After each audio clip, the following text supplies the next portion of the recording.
Good morning, everybody. How are we all? Good morning. I didn't knock my camera over this morning. So I'm here for the open. That was so funny. it's going to be a good day. Good day. Good day. Good morning. Good morning. Well, running the show again today is myself, AllyChat. With me is Claude. No, Claude's on that side. Steve's down here. And what's this? Who's this? Stranger danger. What is this? What am I waking up to? Hey. Hello, Shannon. Welcome back. Welcome back. I don't feel like I'm back. Nah.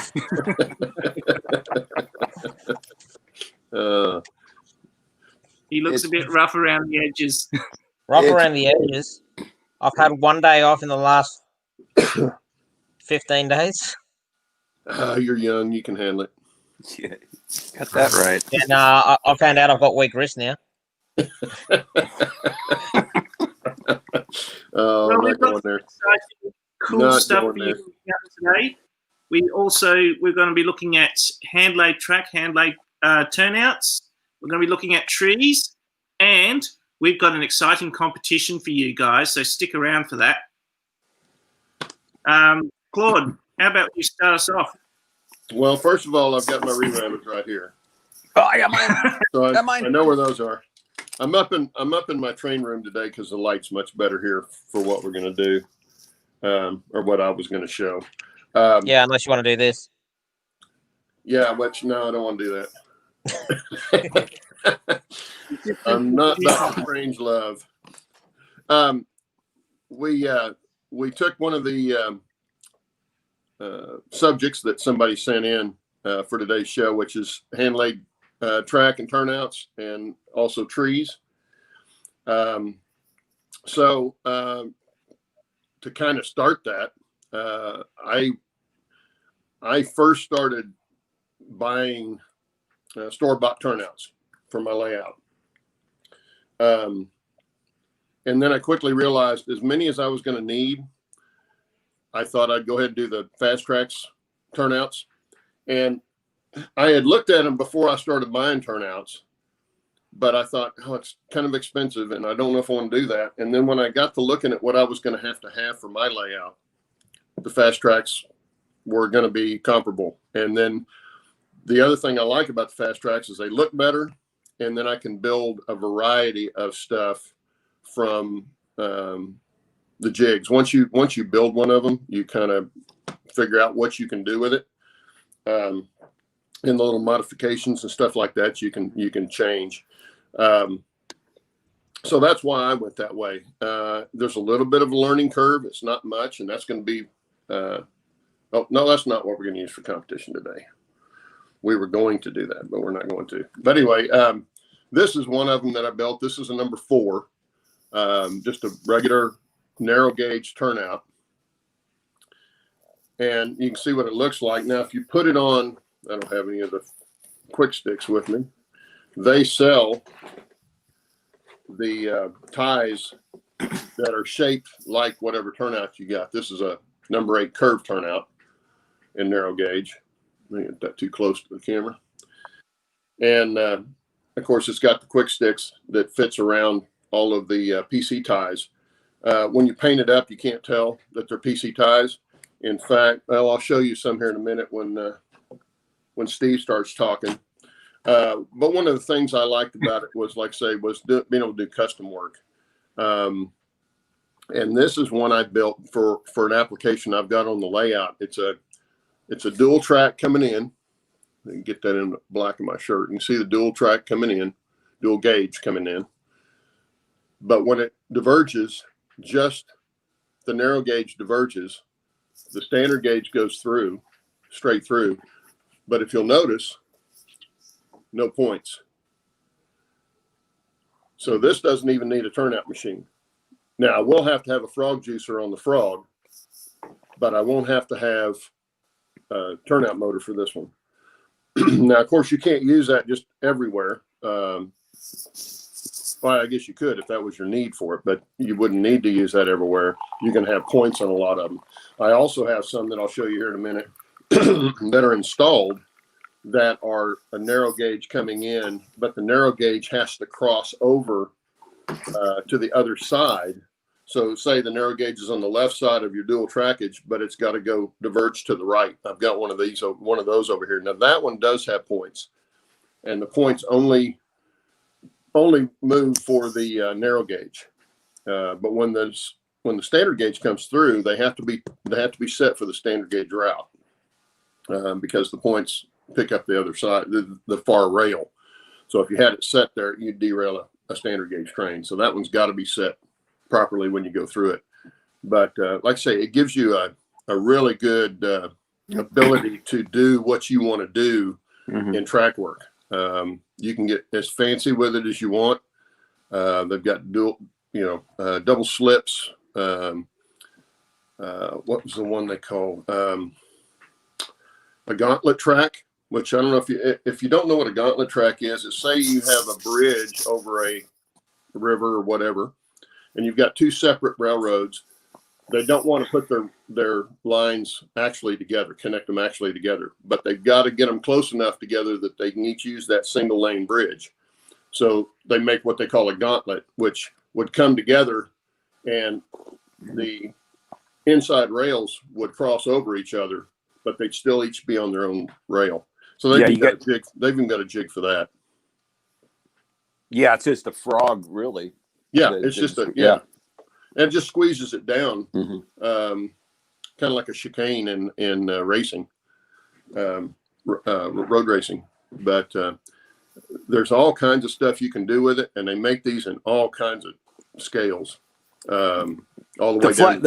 I think the flexibility is just phenomenal. Yeah, that's the nice thing. And Steve does a little bit different stuff. I'm going to turn my camera around here, try to. Whilst you're doing that, Claude, there's a good question here from Chuck at CDP 1965. He says, Claude, what is the cost to get started on building your own turnouts? Okay, for fast track stuff, and they've gone up since I bought my first ones.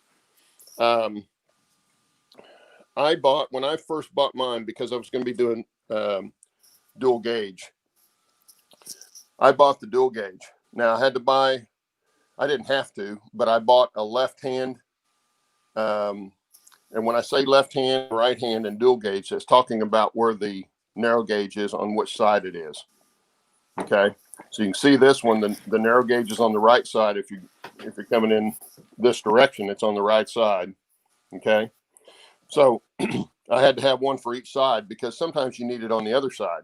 Now they make a transition track where it can swap over, but I bought one of each. That way I can make any of these, because when you come around and do a crossover with it, you have to have one of each. So this one's on the left side. This one, if they were facing the same way, is on the right side. But you got to have that so that when it comes together, it's in the right spot. But anyway, with those jigs, I could build this. This is a number 6 straight turnout. I could build, not that one. That's a different one. I built this one, the one with no points on it. Let me show you the one that I built over here. This is the one I was talking about, that the narrow gauge is on the far side of where it's going to diverge to. So you can see the difference here in how it has to go together. But this one does have points right here for the narrow gauge, because the narrow gauge goes both ways. The standard only goes one. So that's why you have to have that. But I could build that one or any of the other, get that out of the way. Any of the others I need. Here's one where I've got the dual gauge coming off to the right side, but it was already on the right side. So it looks a little cleaner, almost like a regular turnout, and the standard goes straight through. Then here I've got another dual gauge crossover. So I've got both of them on that one, but I could build all of those with those 2 jigs. Now those jigs, to answer your question, Chuck, let me get this camera back. There we go. I think. Oh, come on, phone. Oh, well. Oh, no, you- It'll correct itself here in a minute. But to answer your question on the cost, when I bought those jigs, the dual gauge were $129 for the jig. Now I think they're closer to 150. But commercial dual gauge turnouts were $50 a piece. So it didn't take long to get to what that jig was going to be. Now you also have to buy some PC ties, which are the cost there is negligible, and you have to buy some rail, and you can buy it from them or you can buy it somewhere else. I bought most of my rail on eBay and got better prices. So you go that way, and of course you probably already got the track nippers and the soldering iron and that sort of thing. So your biggest cost is your jig, for whatever kind you want to do. I've got several different jigs. I've got those, and I've bought several others since then. Like I bought a 3-way. I've got a 3-way turnout back here in the yard, but also with that 3-way turnout is a number 6Y. So, I just left out the center part of it and just built the Y part of it. Mm-hmm. So that's what I'm saying about being able to do what you want to do with it is really easy, because a lot of this stuff you can't find. The special dual track crossovers, that sort of thing, you can't buy that unless you're buying it from somebody that's making it. Yeah, and the manufacturers don't make that stuff. And it's not really cost effective for anybody to do it unless you have a lot of turnouts to replace. Exactly, it's not, and or build. So that's why you don't find it commercially available. But it's very easy to make them once you learn how to do them. And there's a small learning curve. I think Steve can attest to that. Absolutely. Yeah, I saved my first one because I'm going to probably frame it anyway. Yeah, it's really bad. You guys are going to have to guess how long it took me to build this, but I would, I think if I was going to do it over again, I would. Where'd Claude go? We lost Claude. No. What happened? Oh. He dropped off. Oh no. Oh no. Oh, anyway, if I was going to do it over again, I would go with the Fast Tracks jigs. Where'd you go? Yeah, I hit the wrong button. Fat fingers, that sort of thing.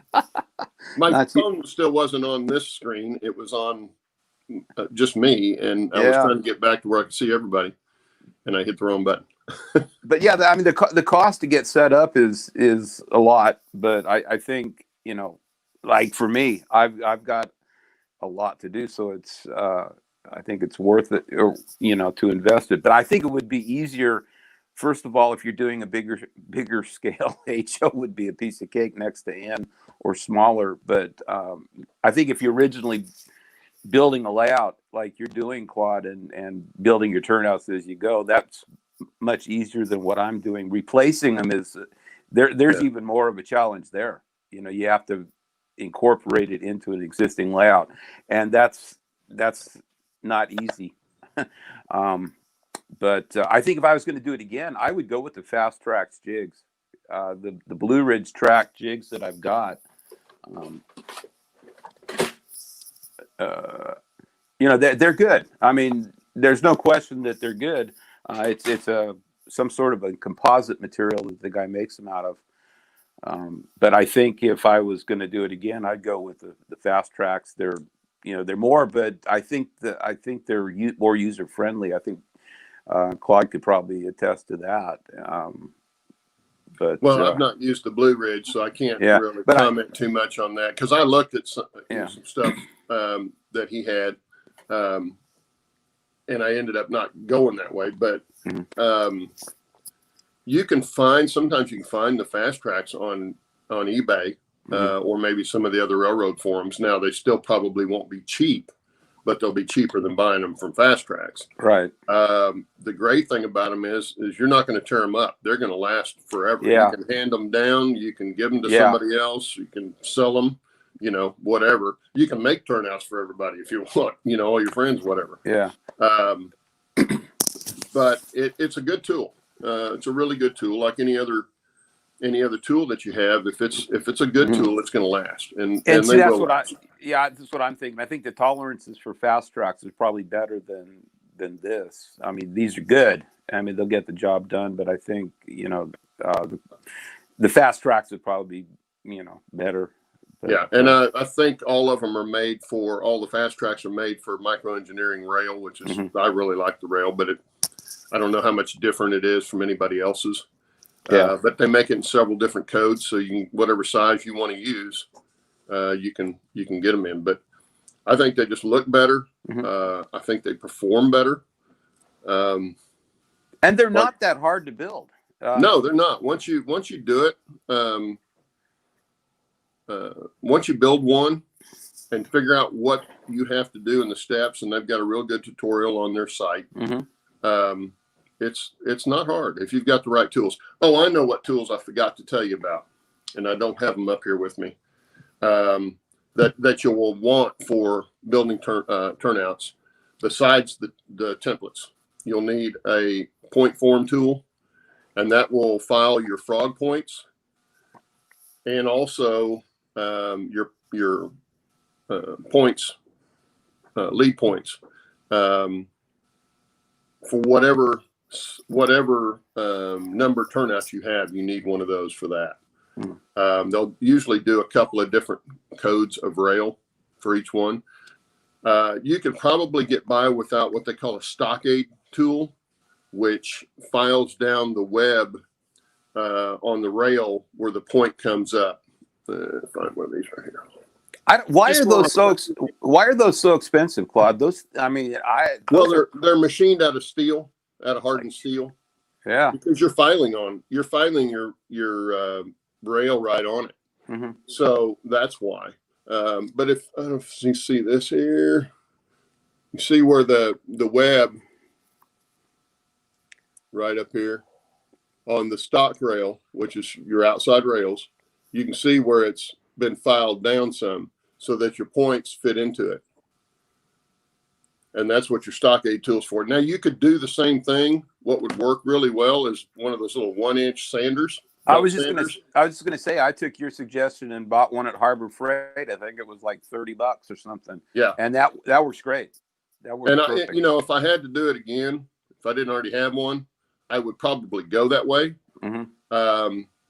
Because that's the most tedious thing about building them is filing, taking the big flat file, and filing everything. Yeah, that takes the most time, and it's the most tedious to me. Especially for just doing stock rail. Yeah. Because you can mark your stock rail and put it up on a 1-inch sander and zip it right off. You don't have to have a specific angle, say, to solder together for a frog or for a point. Right. Now I wouldn't do that for the frogs and points, but people have done it that way for years. Your dad did it, didn't he, Steve? You did, yeah. Built them just on a template. Yeah. That's doable too. That takes a little more patience and a little more working on it. He built some of his jigs himself out of aluminum, but they weren't machined. They were built on the top of the aluminum plate with, and that's how he did it. But I think one of the most important things for building your turnouts is a good soldering iron. Oh yeah, because mine's not. And I think if you had a really nice, and I don't know why they're what, $80 or something for fast track? They're a little pricey, but it's a good Weller soldering iron. I did buy mine from them back when I started. I have seen it for slightly cheaper in other places. Find a good electronics store, you can probably get it a little bit cheaper. But it's a 33 watt, and I wouldn't go any less than that. Yeah. For doing the turnouts. Now for doing, in fact, I'm in the market to find a smaller one to do my decoders and stuff. Just so it's a little bit smaller, easier to handle, doing the decoder wiring and that sort of thing. But for the turnouts, you need the 33 water. 25 would probably work, but you're going to have to hold the heat on there, hold it on there a lot longer to get it to work. Well, and then the Fast Track's flux is killer. I mean, the old flux, the old flux I had was terrible. But when I got the Fast Tracks, it was like night and day. It made it so much easier. And their solder's good too. Mm-hmm. The good thing about their solder is you want to use a relatively thin diameter solder. I don't remember what it is, but it's pretty thin, and it just melts quicker, so you can move faster, and you don't have to put as much heat on everything. I bought a 1 pound spool from an electronics place with the same kind of solder that they're using, because they give you 15 feet for like $8 or $9. Well, you go through 15 feet really quick. So, I was surprised how fast you went through the solder. Yeah, you really do. Yeah, you do go through it pretty quick. But I got that 1 pound roll, and I can't tell that I've taken any off of it. And I've done a lot of stuff with it. So, anyway, that's what I like about them. I think pretty much anybody could build them if you just take a little time, a little patience. Oh, hell, if I can do it, anybody can. Yeah. And then you can make them DC friendly. This one, cut, and I just take, they have a saw, little jeweler saw and blades that they use. How do I get the camera up here? Here we go. That's like trying to cut those gaps with a human hair. That thing is so small. Yeah, they're crazy. You sent me one, and it's like, oh my God. Yeah, they are so tiny. Because I wasn't using it. I thought, let you try it out. I ended up using the thin cutoff wheel on a Dremel. That's what I did. Yeah, it's a little bit bigger gap, but you're not going to have to worry about having anything get in there that's going to cause continuity between the rails. The only problem I found with the cutoff wheel, with the first one that I cut off, I wrecked the turnout because I went too deep and cut both stock rails too. It's like, okay, that's well, especially with an end scale, it would be tougher. It's a little hard. You have to be a little more careful that you don't cut anything you don't want to cut. It's like, damn, I put a lot of work in that. Start over again. But they do look better. That's what really got me hooked. When we've been talking, Claude, was they just look a lot better. And I really didn't think about that when I started this project with the Atlas turnouts. Once you get your scenery in, they stand out like a sore thumb. They look terrible. Yeah. If you're just snapped together on the tabletop on a piece of plywood, that's no big deal. But when you start putting scenery in, then they're ugly. Yeah, and they really realized it, and it's like, they don't look so great. Well, the other thing I like about building your own like this, they're like any other DC friendly turnout. Once you wire the frog up, now you've got continuity all the way through the frog, and your short wheelbase locos just run so much better through something like that than they do on an insel frog. Yeah. I remember I had a little 040 tank engine back in the day, and it wouldn't go through any turnout at any slow speed. You had to run through there like you were bat out of hell, to get it to go through the frog, and that's just not fun. So that's another thing I like about building my own is you get that. The one thing I don't like about it is the space in the frog where the wheels tend to drop down, and sorry about the noise. They're a little noisier because the wheels click over there. They kind of drop down into that gap, and I tried filling them with a little bit of epoxy, and that kind of solved that problem. I've used a couple of different things. I've used solder, which was I won't do that again because it's too hard to get that much solder in there without it coming apart. Right. But I've also used just wood glue. Now you have to put it in there in layers until you get it up to where you want it. But it does help because then when the flange is going through that gap, it's actually riding on whatever you filled it in with. Right. And so you don't get that wheel drop. And I think through it. That's probably my biggest learning curve is getting those frogs just right so that you don't have too big a gap in there for the wheels to drop down. I've not noticed it on the HO equipment. On the standard gauge stuff, I've got not the HO equipment, the standard gauge stuff.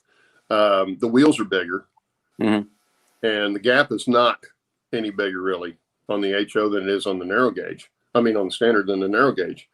But where I noticed it especially was on the curve turnouts, because these number 8s have such a long frog on them that opened that gap up a little bit more. Right. And those narrow gauge wheels wanted to drop down in it.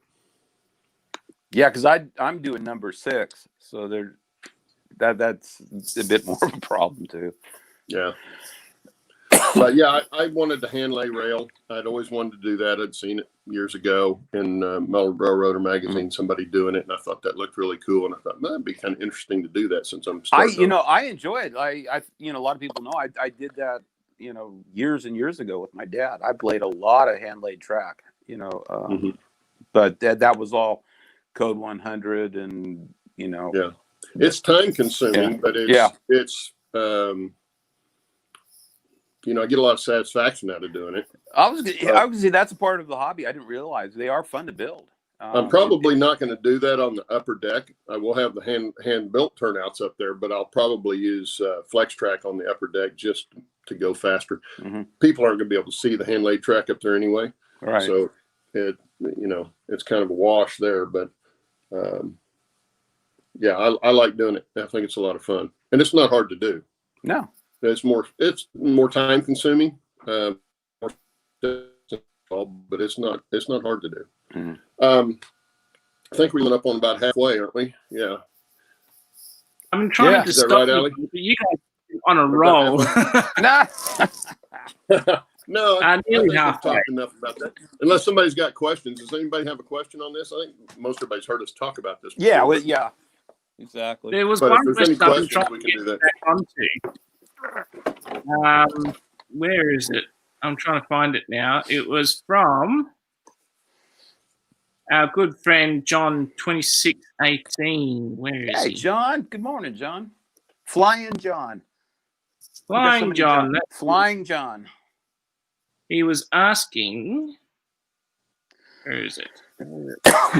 Was that a comment about powering the frogs? No. It says, question, what is the average time per turnout? Now, I think this is a good segue into something that you are going to talk about. Yeah, actually, that is a good lead in. That's why I wanted to find it. Yeah. My first one that I built was a little over 3 hours, but I was going slow and learning what I was doing. So it took a little bit. Now I can build, if I'm building a straight turnout, whether it's a number 4, number 6, doesn't really matter. Takes me maybe 40 minutes, 30, 40 minutes to build one.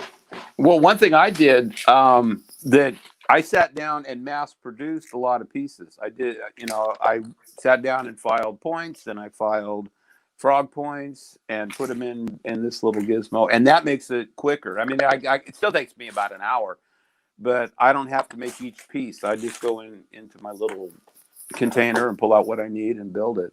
Yeah. Now the dual gauge turnouts obviously take a lot more because there's a lot more stuff there, a lot more guardrails and stuff. So that does take more time. Those will take an hour and a half to 2 hours to do.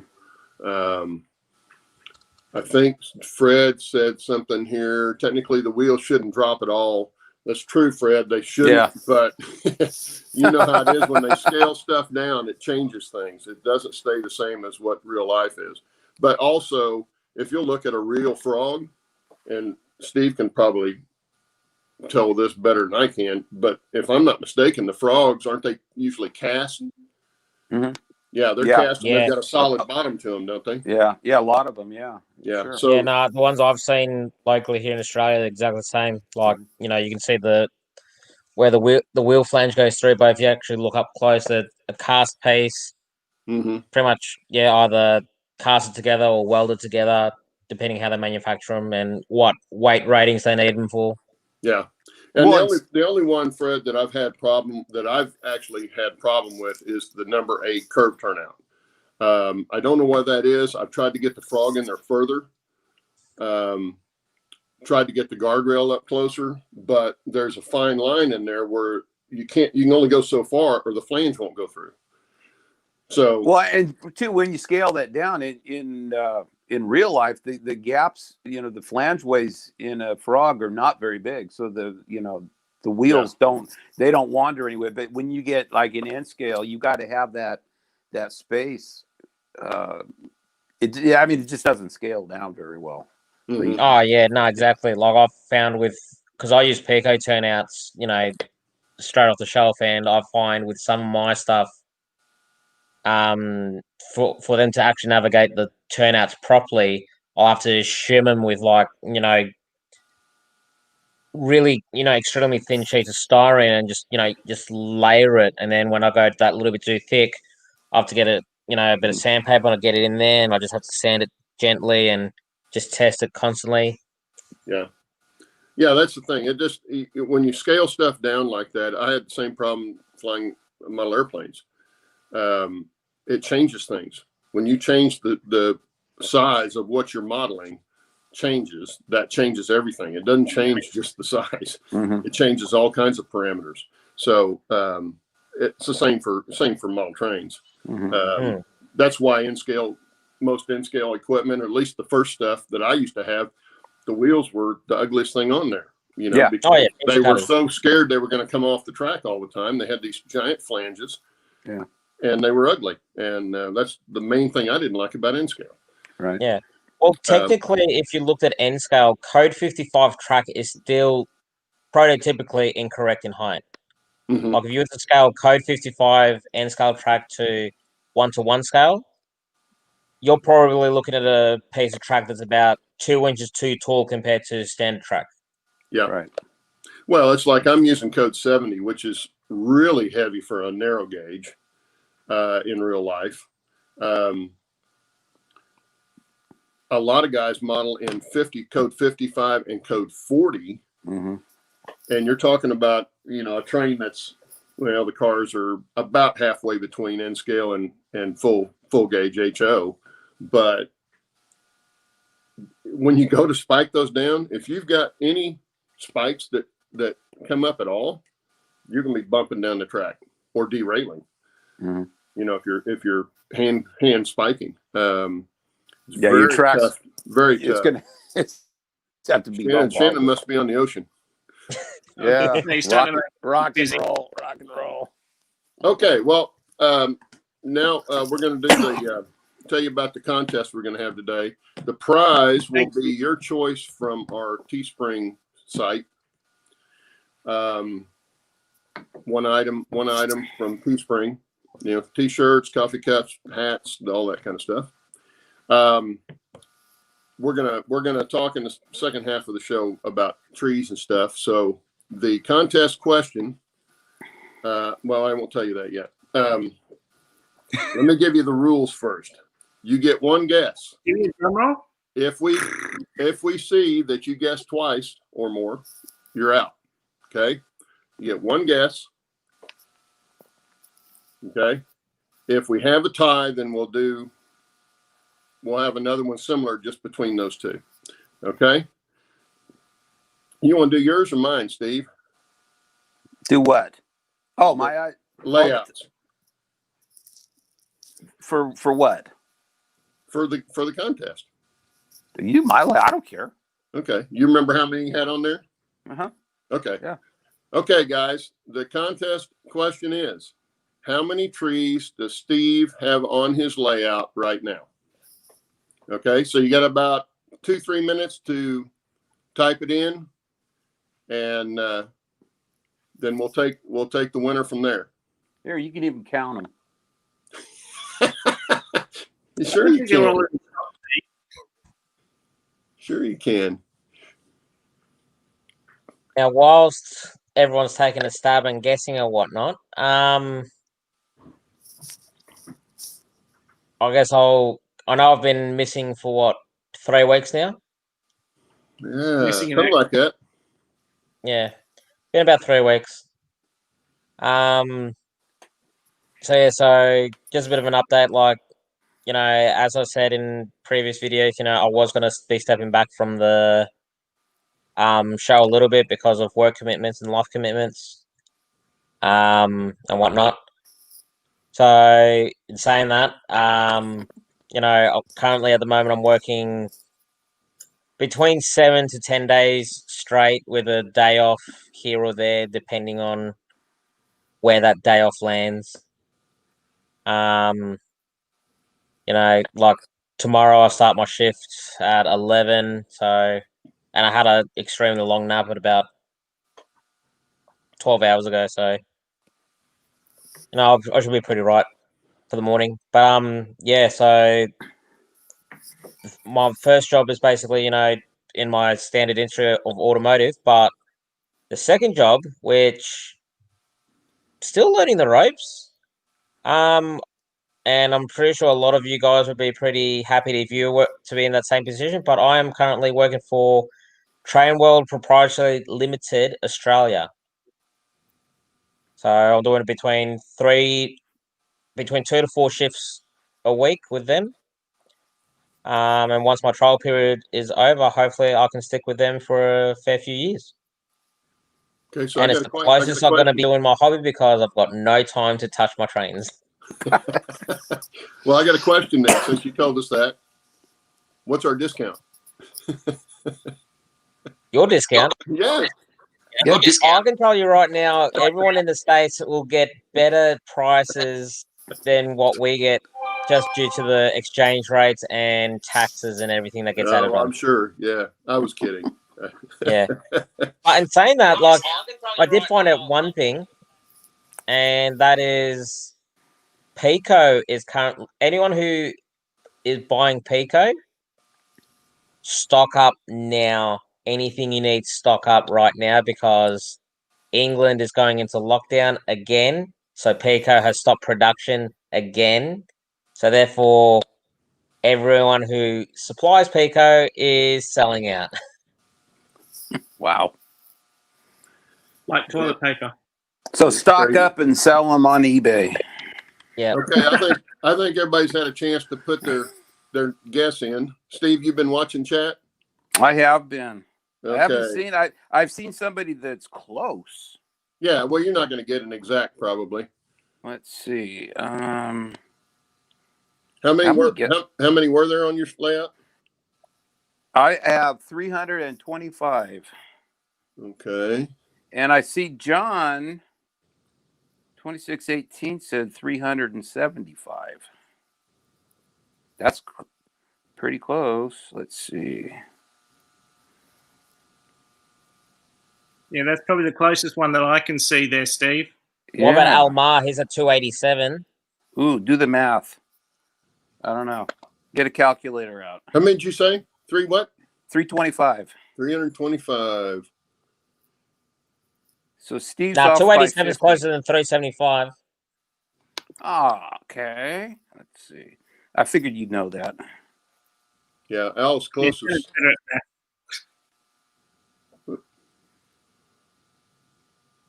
Yeah, okay. Yeah, it looks like Al's the closest. He's less than 50.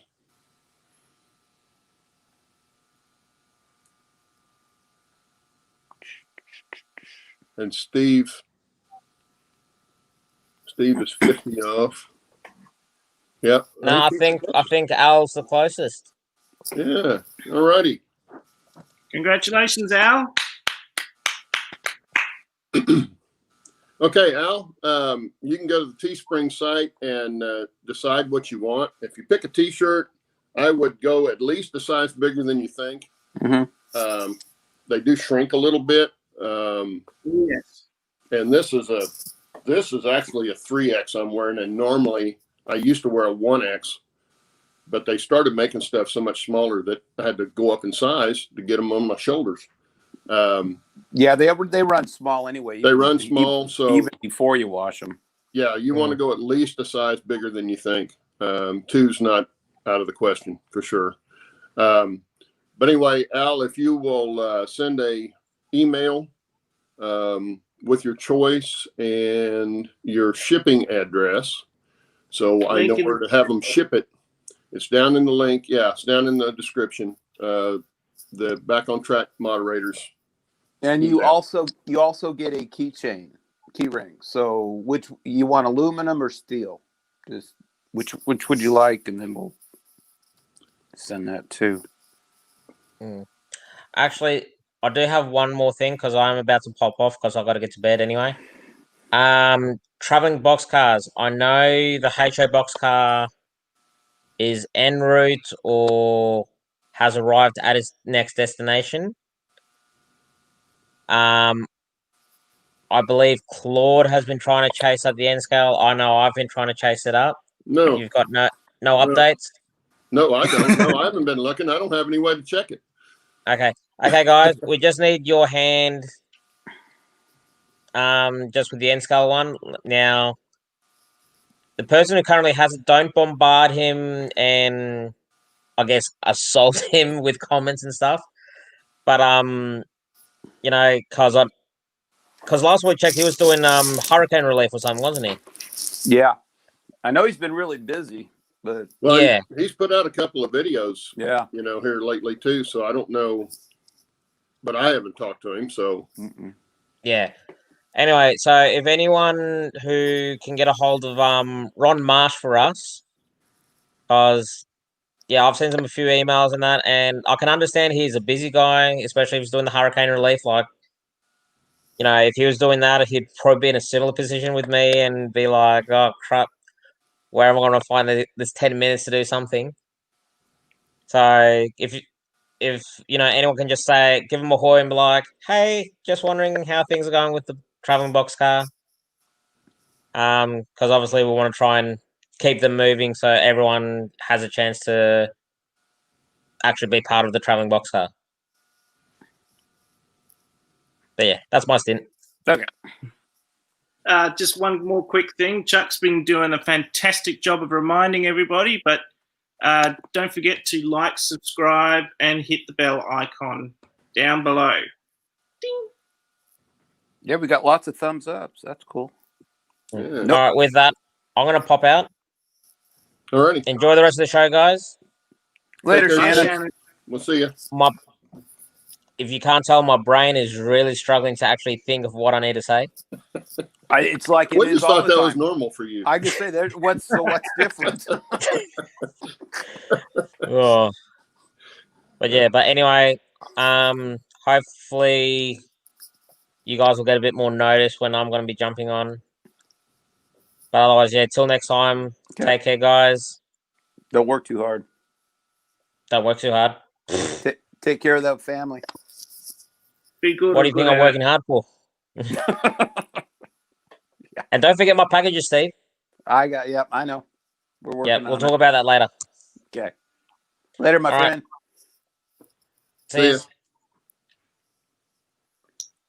Whilst we've got this break now, let's move on to trees. Trees. Steve, you want to start? I need more trees. Need more trees? I need more trees. Well, I'm trying to your remember. trees. I used what the heck are they? Bamboo skewers. And I'm trying to remember. It's been so long since I did it. And that furnace filter, just cheap furnace filter and camo paint. And God, I'm trying to remember how I did them. But yeah, I just cut them into little. Well, I'll just pull one out there. Like, let's just take this guy out. Oh, my phone's saying low battery. That's nice. No, these are just bamboo skewers that use the tip on them and would cut the furnace filter in like inch squares and then put glue on the stick and stick it through the bamboo or through the furnace filter and spread it out. And then I use the Woodland Scenics grass and stuff and use the spray glue or hairspray to get it to stick. I'm trying to remember how I did. I need to make more, honestly, because I'm kind of forgetting how I did it. How did? I mean, truthfully, it's been. Well, they look really good in a small scale like that. Yeah, and some of them turned out kind of like little oak trees, like this guy. They turn out, Oh yeah. It's pretty cool. and like let's see, here's another one. They all end up looking kind of different. Well, that's what That's you what you want. Yeah, which is cool, and they don't necessarily look like fir trees. Some of them actually look like little apple trees and things, but you make them pretty quick, and they don't cost anything. Mhm. I think probably if you do them for a bigger scale, like HO, it's probably less forgiving with how realistic they look, with the end scale and the distance. Like if you look from a distance, you can't really tell how bad they are. Like if you look up close, I don't know if you can see this. How bad they are? Yeah, like this one here. I don't know if you can see this one, but it looks like there went my iPad on the floor. The trunk stands out, so they don't look particularly realistic, but they're good enough for me. How do you're making aspen trees, Claude? Well, the aspen trees that I made I had bought some really cheap trees off of eBay. Got the whole bag there was like 30 trees in it, I think, for $2 or $3. Mm-hmm. And so I bought them, and I didn't like them when I got them. They're wire, they're twisted wire for the trunk and all that, mm-hmm. Which is good because you can kind of shape them a little bit. But I didn't like the foliage I had on them. It was really cheap, crappy looking stuff. And so I thought, well, I wonder if I can make an aspen tree out of them. And I'm still not completely happy with the shape of them. I probably should have shaped the branches a little bit more before I put the leaves on. But they're not too bad. I pulled all the old foliage off, spray painted them white with a chalk paint, spray paint for the aspen trunks. And then I found the leaves at, I want to say Scenery Solutions, but I can't remember the actual name of the place. But it's the, I can't even remember the name of the product now, Super Leaf. And they had some in an aspen gold color. Here again, I'll turn my camera around and try not to take myself off camera or off the show.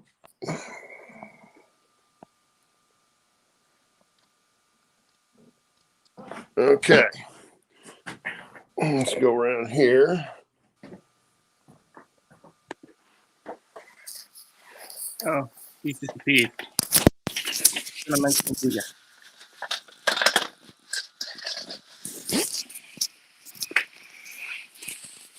He pressed the button. Where'd Claude go?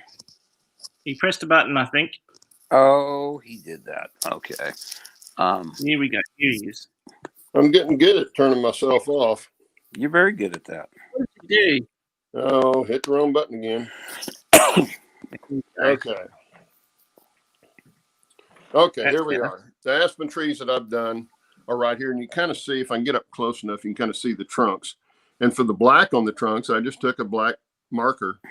If you know anything about aspen trees, they have a lot of black strata in the trunk, even though they're mainly white. But that's the super leaf. It's a nice bright yellow. The only thing I don't like is the shape of the trees aren't really that close to an aspen. So I don't know what I'm going to do with these. This is I've got some others over here. The first ones I did are back on this side. You can kind of see underneath there. I'll turn the light on. You can see it better. You can kind of see them back in there. Mm-hmm. They don't really look like aspen trees. So if I change any, it'll probably be these back in this area. But then for the pine trees, I'm using Woodland Scenics tree bases in the pines and different sizes. They come in, but several different sizes. Got some taller ones up here on the top. I think that's probably a mistake that a lot of people make is they make their trees too uniform. If you look out in the woods, there's so many different looks of trees and just trunks, same size and same color. Yeah. So I've got some in here, got a little lighter foliage on them. Yeah. And this still needs a lot of work up in here. I still want to add more trees to it. But it's a little more expensive going with the Woodland Scenics than the way you did yours. But I like the look. The look came out pretty well, like I had expected it to. It's a little messy to make them the way I do them, but I like the finished product. I'll take the trunk. If I've got one over here. Oh, here's one right here. Okay, here's one of the trunks. Now these they look flat, or they come flat, and you just twist them. You can see how that's twisted, and it spreads the trunks out. And then what I do is I spray this with the 3M glue, and then I put the foliage on in whatever color I want. Most of this is conifer green. This one's a little lighter green. They also can use the ground foam size or the tree size foam. That gives you some difference in how the tree looks. We can see the difference in these trees right here. So that comes out really well. It's the bad thing about using the spray foam is that no matter how careful you are, you get it stuck on your fingers. And then of course all your materials try to start sticking your fingers. So you have to clean your fingers all the time. But like this tree right here, you can see I put a little ground foam on some of the exposed trunk, right in there. And this one up here too, you can see it there. It's a little different color because the trunks are just a brown plastic. I guess you could go in and paint those first if you wanted to. But I find putting that ground foam on them like that looks like moss and that sort of thing. And then I've got some up here that I actually made a little burn area. Yeah, I like that really good. Steve Anderson has a good point that a lot of times we make trees too short. And he's got trees next to his house 75 to 90 feet tall.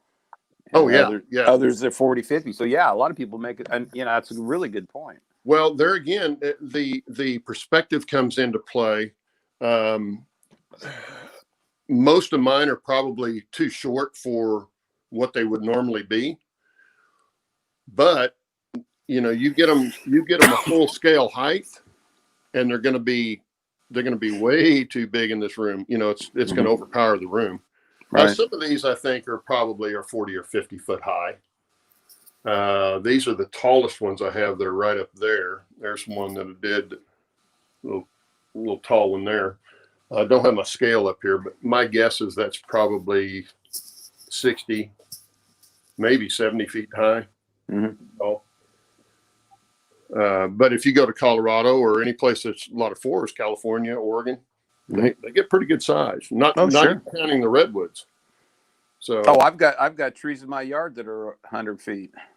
Yeah, easily. Okay, I'm going to try this again. I'll get back on camera. I'm probably going to cut myself off.